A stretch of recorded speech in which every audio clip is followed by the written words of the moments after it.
Let's add an output device like a printer or a cutter in Production Manager. Okay, let's add a device to Production Manager. These are printers, cutters that you need to add in order to get your job done. If you don't have any already loaded, what will happen is it will actually stop at a setup page right here. So you have color printers, hybrid devices, those might be printers with cutters already installed, and vinyl cutters. Let's install a printer first. Click on the brand name.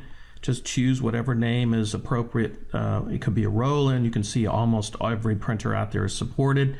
I'll go to, say, Muto, and we'll add something there. Let's see, where are we here? There we go.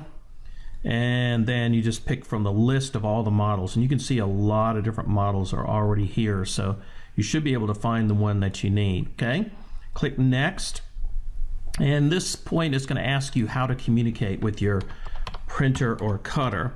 So this would be, in this case, an IP address. It could be a COM port and so forth. You can also click on Find Printer, and it will actually search your network to find the printer address. You can just click on OK, and then it'll actually add the address in for you. You should probably test it to make sure that it's connected correctly. Click OK when everything's all right there, and finish. And basically that's going to load that printer. Now let's load a cutter also. You can go to File or Setup, excuse me, and Add Setup, or you can just click the plus mark over here where it says Add a Device. Okay, let's do a vinyl cutter. All right, so again, you just scroll through to find the kind of cutter that you want. Be very specific about the model number and so forth. So in this case, I'll add a GraphTech, let's just say, hit Next. And in the case of the GraphTech, it's a USB device, so you can communicate by USB in this case. You just click Finish, and it's going to add that particular device. So if you have a hybrid device, these are devices that typically have a cutter included with the printer. So Roland's, Mimaki, some of the others out there. Let's go with a Roland in our case.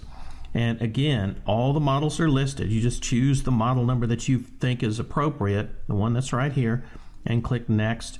And again, type in the actual communication port. I'm just typing in a fake number here. And again, you could hit Find Printer. That's an easy way to find your printer. Click OK and Finish. And again, that's going to be added in a tab up here. So basically what happens is you're going to have tabs at the top that have all your device names up here.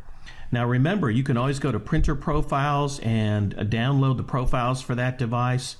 It's very, very easy to do, and I think you'll be able to set up your devices very easily. It's always a good idea to click on the device and then go to Setup and send a test print to make sure it's communicating properly. Once that's done, test print, test cut, test print, then you're assured that you're communicating properly with your device, and you'll be able to print and cut anytime you want. Guess what? It's just that easy with Flexi.